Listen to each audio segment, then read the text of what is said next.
àwọn ọmọ ọjọ́ mi láyé òde òní gan ó yẹ kó ti send owó ṣe o. ṣe mọ àwọn tí wọ́n ń bọ̀ wá rí wa lórí ọ̀rọ̀ fífẹ́ yẹn wọ́n ti dé ṣá. ok ẹ jẹ́ kó máa wọlé bọ̀ lọ mú wọn wá àwọn ọmọ ọjọ́ mi ò láìkì bí mo ṣe máa ń ṣe èèyàn máa gbàdúrà sàn gbàtàrọ̀ gbàtàrọ̀. ẹ pẹ̀lẹ́ sọ. ẹ pẹ̀lẹ́ ẹ pẹ̀lẹ́ ẹ pẹ̀lẹ́ ẹ pẹ̀lẹ́ ẹ pẹ̀lẹ́. torí pásítọ̀ Ṣẹ́gun mo ṣe wá bí lónìí o mo fẹ́ pásítọ̀ Ṣẹ́gun sílé gẹ́gẹ́ bí ọkọ mi àbí bóun ni àbúrò mi. bẹ́ẹ̀ ni ẹ̀gbọ́n mi. ẹjọ kí ló ṣe ẹ̀yin méjì lè fẹ́ pásítọ̀ Ṣẹ́gun ni. èmi mo fẹ́ fẹ́. ìwọ nìkan ẹjọ kí ló dé tí ẹnìkejì ẹ wá ń sọ pé bẹ́ẹ̀ ni. ṣèbájọ wa ni kò sí ohun tó lé ń bẹ. káró sọmọdì káròdì má ṣọ kídì má ṣàti gbòfò ni o. ẹ pásítọ̀ Ṣẹ́gun wọn parọ́ mọ́ yín o. arásà wọn parọ́. òótọ́ ló ń sọ. wọn ló fẹ́ yín sílé gẹ́gẹ́ bí ọkọ. bẹ́ẹ̀ ni sà. ẹ ṣe àwọn ló máa wá fẹ́ yín ní àbáwá là lọ fẹ́ wọn. wọ́n fẹ́ mi ní sà. wọ́n fẹ́ yín ni. bẹ́ẹ̀ ni sà. ẹjọ ẹ tó bá jẹ́ pé wọ́n fẹ́ yín lóòótọ́ ṣé ẹ̀dẹ̀ ti rẹ́dì náà. ẹ̀ ń ṣe pé mo rí rẹ́dì náà bẹ́ẹ̀ yẹn sà ṣùgbọ́n wọ́n ṣàfẹ́ mi sà. ẹ̀dẹ̀ ti rẹ́dì àti lọ. bẹ́ẹ̀ ni sà. wọ́n sọ pé wọ́n fẹ́ gbé mi láàgbé tán sà. wọ́n fẹ́ gbé yín tán pátápátá. bẹ́ẹ̀ ni sà. pé kó má bàa ṣí wàhálà. bẹ́ẹ̀ ni sà. ẹjọ bàbá ló yẹ kó fẹ́ wọn. tó bá ṣe pàwọ́ la fẹ́ wọn. ẹ mọ̀ pàwọ́ la máa náwó owó tá a fẹ́ ná tá a fẹ́ fi fẹ́ wọn báyìí sà òun dà ṣàrà. ẹ pè pé àwa ò ní owó tá a lè fi fẹ́ wọn. lówó àwọn dẹ̀rẹ̀ àwọn tó lówó tó ń rẹ́dì àti fẹ́ mi ẹ jẹ́ kán fẹ́ mi sà kán máa gbé mi lọ sà. ẹ̀kílẹ̀ wá dé tán wá dìbì ẹni tí wọ́n náà lọ sọ́run tí ò lọ yìí. ok wọ́n dìbì lókúlókú àbí. wọ́n disguise ni sà. wọ́n disguise ni. wọ́n disguise ni. orí burúkú owó ń bẹ lọ́wọ́ rẹ̀ sà. olówó gan nìyẹn. bẹ́ẹ̀ ni sà. àgbẹ̀tán ló fẹ́ gbé mi sà. ó fẹ́ gbé yín tán pátápátá. bẹ́ẹ̀ ni sà. iṣẹ́ wo lẹ̀ ń ṣe. TikTok. ìwọ ló ń jẹ báwọn. ibi tá a ti ń rówó nù o. ibi tẹ̀ ti ń rówó nìyẹn. bẹ́ẹ̀ ni. ṣé bẹ̀rẹ̀ tí ó tẹ̀lé fi ṣe wedding yìí. bẹ́ẹ̀ ni. báwọn náà ṣe é ṣe. tap ẹ bó kó lọ fà ẹ bá ń bó láyọ̀ ẹ bá ń bó rose ẹ bó sí àṣẹ ẹ bó kó lọ fà ẹ bá ń bó yunifásitì fàṣẹ má dojú tì mí bó ṣe sẹ́nu. bẹ́ẹ̀ ni. ó kì í pé ẹ lè fẹ́ pásítọ̀ Ṣẹ́gun. a fẹ́ gbé tán ni ó gbà ń lẹ̀. TikTok yẹn lẹ́dẹ̀ tí máa ń rí. bẹ́ẹ̀ ni o. lọ́sọ̀ lórí dúfọ̀ yẹ. so tí máa ṣe TikTok yẹn náà báyìí náà máa lówó. bẹ́ẹ̀ ni. tí máa ṣe TikTok yẹn náà máa lówó. bẹ́ẹ̀ ni owó wà TikTok dáadáa. ẹ jọ̀ọ́ bẹ́ẹ̀ ṣe ń ṣàlàyé fún mi kò tí ì rí ilé yé mi dáadáa ṣé ẹ̀kọ́ tí ẹ lè jẹ́ kí n mọ ọ̀gọ́ tó ń jẹ́ bẹ́ẹ̀. TikTok àbí ayọ̀kọ̀ta gbé yín débẹ̀.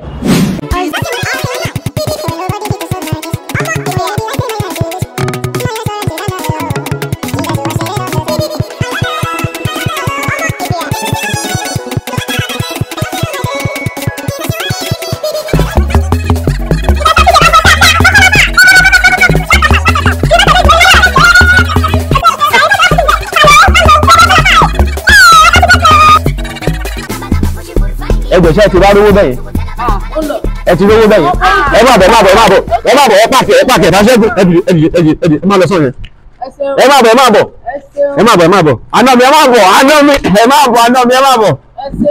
bọ̀ àná mi ẹ jòkó ẹ ti ráwo so bọ́n ṣe máa ń ṣe TikTok yẹn lẹ́sẹ̀ ṣe lẹ́ẹ̀kan yẹn bẹ́ẹ̀ni so bí mo bá ti ṣe bẹ́ẹ̀ náà mo máa lówó burúkú owó máa lówó gan owó tó ń jẹ́ ìrùbọ̀lẹ̀. ẹ gbà ẹ bá mi mú sórí fóònù mi kémi náà máa ṣe.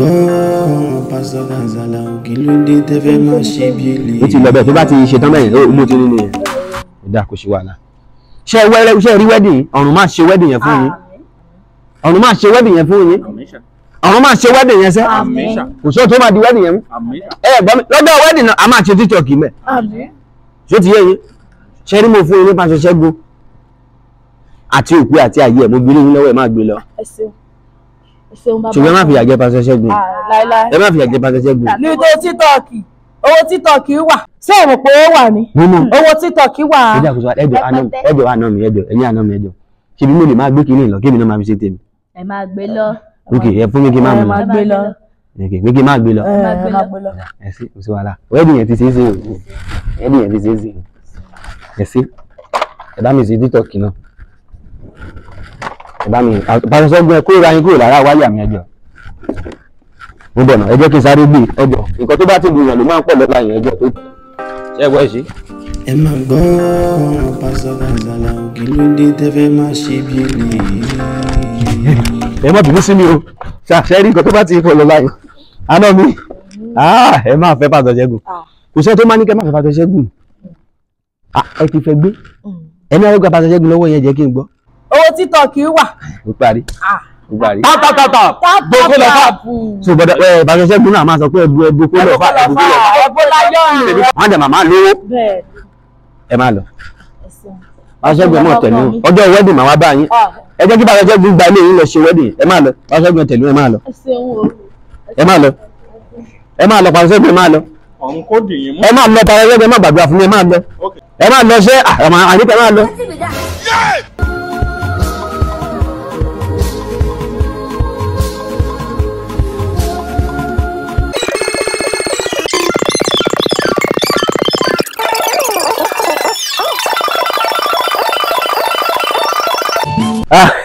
Ó yẹ kí n ti wá lówó bẹ̀bẹ̀ yẹn kò ṣe o. ẹ máa gbọ́ Pastor Kazala kí ló dé tẹ́ fẹ́ máa ṣe bí eléyìí. wọ́n fún mi gift o wọ́n fún mi lówó ṣé ti pé ìpè fẹ́ mú àná mi báyìí ṣé ìpè ìṣàpọ̀nà fẹ́ fọ́jú àná mi báyìí wọ́n fún mi lówó ẹ máa gbọ́ bẹ́ẹ̀ pa àná mi ná. kí ló dé tẹ́ fẹ́ máa ṣe bí eléyìí. ẹlú àná mi ẹjọ́ ẹlú àná mi ẹjọ́ mo fẹ́ rí yín in the next 30 minutes kẹ́ ẹ ti bí ẹjọ́ very very very important ẹjọ́ wá bàbá ti kóhun ní ẹ ṣe. cooperate pẹ̀lú yín ẹ fọ́ lójú ẹ yà lára. ó má dákẹ́ tí wọ́n ọmọ yín bá ṣọ Pastor Kazala wàhálà lẹ̀ ń wá ká wàhálà lẹ̀ wá ká wàhálà lẹ̀ fẹ́ rí wàhálà lẹ̀ ń fẹ́ rí. kò má sóòótẹ́ mọ́ o kò ságbára lọ́wọ́ yín Pastor Kazala kò sóòótẹ́ rí kò sóòótẹ́ mọ́. ẹ pẹ̀lẹ́ Ọlọ́run á dá sí yín ọ̀run á dá sí yín ṣé ẹni tí mo fẹ́ sọ fún yín ni wípé á ti tó bí ọjọ́ mẹ́ta àbí ọjọ́ bíi mélòó kan tí mo ti ń ṣe TikTok kò sí rí tí mo rí níbẹ̀ mọ́ ẹ dẹ̀ sọ fún mi pé ẹ máa ń gba mílíọ̀nù níbẹ̀ ṣá. bẹ́ẹ̀ni. òní mo ṣe wá wò pé kí n pè yín kí n sọ fún yín ẹ má bínú pé mo pè yín ní ìpè pàjáwìrì ẹ dẹ̀ kú ìtọ́jú Pastor Ṣẹ́gun àtijọ́ tẹ́ ẹ ti ṣe wedding náà ti pè mí mọ́ mo tẹ̀ tí ń ṣe TikTok látijọ́ tẹ́ ẹ ti lọ náà kò sí rí tí mo rí wọn ò fún mi lówó ńbẹ̀ wọn á ní pé kẹ́ ẹ bá mi ṣe báyìí kan máa fún mi ní owó wọn ò fún mi lówó mo tẹ̀ sí ṣe wọn ò fún mi lówó. kì í ṣe gbogbo èèyàn náà sanwó fún bẹ́ẹ̀ kì í ṣe gbogbo èèyàn náà sanwó. kí ló ṣẹlẹ̀ tán fi sanwó fún mi.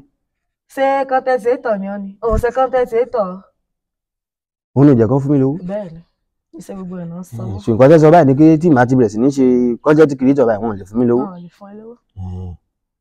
ó dà kó ṣe wàhálà so mi ò wá lè rí owó ń bẹ̀lẹ̀ ń sọ fún mi. ó dà ẹ bá mi dá Pastor Ṣẹ́gun mi padà ń gbà yín kẹ́ ẹ ìdílé yín mú. kí n dá Pastor Ṣẹ́gun padà. ẹ máa dá padà kò sí wàhálà. ẹ bá mi dá padá ẹ máa lọ ẹ bá mi dá Pastor Ṣẹ́gun padà ẹ máa lọ. kò sí rírí náà ta kúkú rí ìgbà tó ti dọ̀dọ̀. ìgbà tó ń lá plate ṣe bẹ́ẹ̀ sọ fún mi bó máa ń là di yín kó máa ń lá plate yín. ṣé rírí ni o. ẹ bá mi dá Pastor Ṣẹ́gun padà ṣó ti yé yín ẹ bá mi dá Pastor Ṣẹ́gun padà. máa dá padà. ẹjọ́ mo tún fẹ́ bí yín nìkan kan lọ observation ẹjọ́ ṣẹ́rí àtìgbà tẹ ọjọ́ tẹ́ ẹ wá yẹn mo notice pé nǹkan kan ga wájú yín wọ́n gbé kí n bèrè pé ẹ̀yin nìkan lẹ́ lọ́yàn ní àbí rẹ́ǹtì ẹ̀. èmi nìkan ni.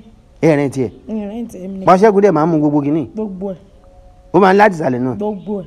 ó máa ń láti ìsàlẹ̀. gbogbo ẹ̀. ẹ bá mi dá Pastor Ṣẹ́gun padà. wọ́n dá padà àti ọjọ́ náà tó ti lọ gan kò sí rí náà ta kúkú rí kò sí rí ta kúkú rí owó náà ni. òkè pé máa tún fún Pastor Ṣẹ́gun lówó. bẹ́ẹ̀ni. ẹ máa ń fún lówó. bẹ́ẹ̀ni. ẹ máa ń fún Pastor Ṣẹ́gun lówó. bẹ́ẹ̀ni. ó tún máa mú gbogbo kìíní. gbogbo ẹ̀ ní mú gbogbo ẹ̀ ní mú. Pastor Ṣẹ́gun. gbogbo ẹ̀. ẹ bá mi dá Pastor Ṣẹ́gun padà. Pastor Ṣẹ́gun lè mọ kankan mọ́ kò sí nǹkan tí Pastor Ṣẹ́gun máa mọ̀ kò lè mọ báìbù kankan sórí mọ́ kò lè mọ mẹ́bórí verse kò lè máa dúrà gbà gan bó ṣe wà yẹn. kò sí ohun tó kàn mí pẹ̀lú yín. lókè pé kò kàn yín àbí. ẹ bá mi dá Pastor Ṣẹ́gun padà ẹ bá mi dá Pastor Ṣẹ́gun padà ìjọ tó tọ́lọ́ Pastor Ṣẹ́gun ẹ̀yin nìkan lẹ̀ mú dání kan ńlá gbogbo kìíní ẹ̀ẹ́dẹ̀dẹ̀ yá àyàn ẹ̀ fún mi lówó ẹ̀ yá mi ní anything. bẹ́ẹ̀ bá dá Pastor Ṣẹ́gun padà màá gbé yín jẹ́ pé o màá gbé yín jẹ́ pé o ẹ dá Pastor Ṣẹ́gun padà o.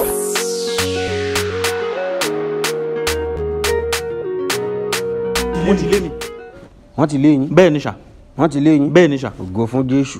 kí ló ṣẹlẹ̀ ṣá. ògo fún Jésù ògo fún Jésù wọ́n lé yín. bẹ́ẹ̀ ni ṣá. Ọlọ́run mọ̀ kú iṣẹ́ Ọlọ́run mọ̀ kú iṣẹ́ Pastor Ṣẹ́gun ṣá. èmi ni mo ní kan lé yín. ìtorí kí ni ṣá. ẹ ti pẹ́ jù mẹ́yẹn àtijọ́ tẹ̀ ti ṣe márèjì kò sẹ́nìbọ̀dì tó pè mí nínú ẹ̀yin méjèèjì kí ló ṣẹlẹ̀. mo ṣáà sọ pé wọn fún mi lóúnjẹ mọ́ láti bí ọjọ́ 5 ṣẹ́ ni ṣá. wọn fún yín lóúnjẹ. bẹ́ẹ̀ ni ṣá. wọn fẹ́ kò fẹ́ lé yín ni ó respect marriage nìyẹn kò ṣe wàhálà gbogbo akọ́là máa ní ìyàwó náà ṣá bọ̀ ìkan tí mo fẹ́ bí yín ni wípé ṣé ẹ̀dí àtìwá tẹ́tí wà níbẹ̀ yẹn. bẹ́ẹ̀ ni ṣá. ẹ̀dọ̀ ṣé ẹ ti kọ́ bọ́ ṣe ń gbowó ní TikTok yẹn. TikTok mi mà kàn kankan.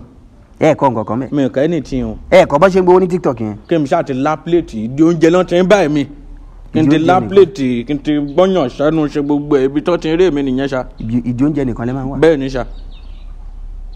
wọ́n tún máa fún yín lówó náà. orí burúkú owó ni ṣá. èlé ló máa fún yín. lọ́ọ̀ṣẹ̀ kan máa fún mi 2 million ṣá. 2 million lọ́ọ̀ṣẹ̀ kan. bẹ́ẹ̀ ni ṣá. bẹ́ẹ̀ ṣe wá rí bẹ́ẹ̀ tún ṣe lọ náà ni ẹ yẹ kẹ́ ẹ gbé Ghana must go owó padà wá ní àbínú account balance yín èló lè wà nínú account yín. Sportybet ló wà ṣá. kílẹ̀ pé. Sportybet ṣá. kílẹ̀ fi Sportybet ṣe. mo fi gbé géèmù ní ṣá. bọ́ bá ṣe ń fún mi lówó yẹn lọ́sẹ̀ọ̀sẹ̀ ṣá Sportybet ni mo fi ń gbé ṣá. ẹ ń gbé Sportybet. bẹ́ẹ̀ ni ṣá. ẹ fi 2 million gbé Sportybet lọ́sẹ̀ọ̀sẹ̀. bẹ́ẹ̀ ni ṣá.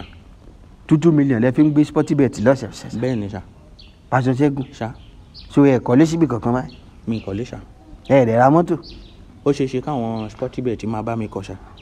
ok Sportybet ń kọ́lé fún yín lọ́wọ́. bẹ́ẹ̀ ni ṣá. èló lẹ ti jẹ ní Sportybet. mi ì jẹ ṣá. ẹ jẹ nǹkan kan. bẹ́ẹ̀ ni ṣá. Pásọ Ṣẹ́gun. ṣá. ṣé ẹ ti máa dúró àgbà ṣá. àfi tí bá máa try ṣá. ṣé ẹ mọ Genesis. mo ti gbàgbé. ẹ mọ Revelation. ṣé ní ìbẹ̀rẹ̀ Genesis yẹn ṣá. no after Genesis ló wà ẹ ti gbàgbé náà. ok mo ti gbàgbé mo ti rántí padà bẹ́ẹ̀ yẹn ṣá. Pásọ Ṣẹ́gun. ṣá.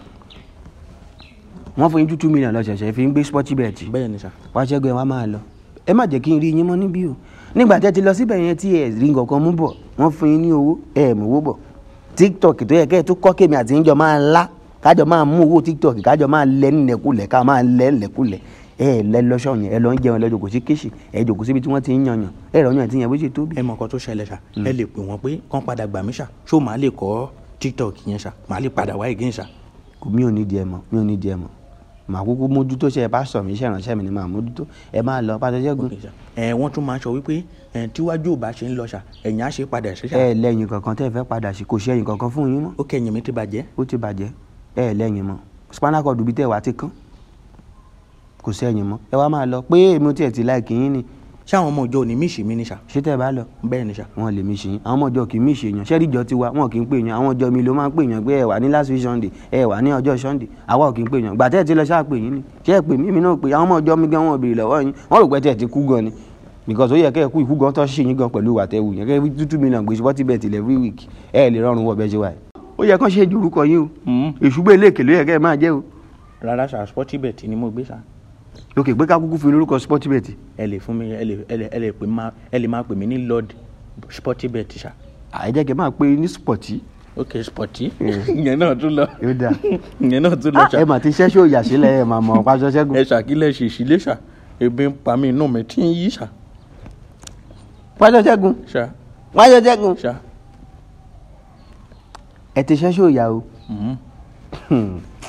ìyà tó máa jẹ yín Pásọ Ṣẹ́gun ṣe press up o. kí ló ṣẹlẹ̀ ṣá. ẹ̀yin fi 2 million gbá Sportybet. bẹ́ẹ̀ ni ṣá.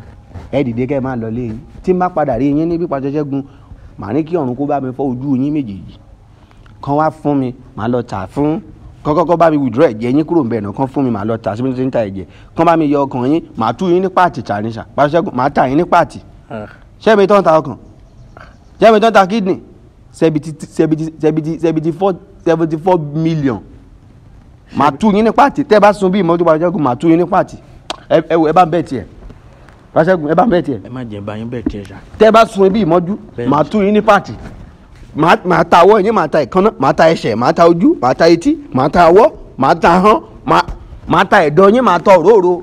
mi ní lè ka báíbù mọ́ ṣá. màá tú yín ní pààtì tà ní ṣá Pásọ Ṣẹ́gun ẹ bá mi bẹ̀ tiẹ̀ màá ta pààtì yín màá tú yín ní pààtì ṣé ni màmá ta yín Pásọ Ṣẹ́gun ṣé ni màmá ta yín ẹ ta ẹ̀sùn bí mọ́jú Pásọ Ṣẹ́gun màmá ta yín ní ìtàkùtà ni má tètè awọ yín tán máa pa àwọn ológun ó máa ta ẹsẹ̀ yín fún wọn olórí burúkú olóṣè ó lè 2 million kẹfẹ́ ta Sportybet kí Pásọ Ṣẹ́gun má lè lọ bẹ̀rẹ̀ lọ kọ́ bọ́ ṣe ń kọ́ TikTok kí èèyàn jẹ́ máa rówó gbà ń bẹ́. ẹwọ ẹni tó ṣera rẹ̀ tó rò kó ń ṣènìyàn ẹwọ ẹni tó ṣera rẹ̀ tó rò kó ń ṣènìyàn.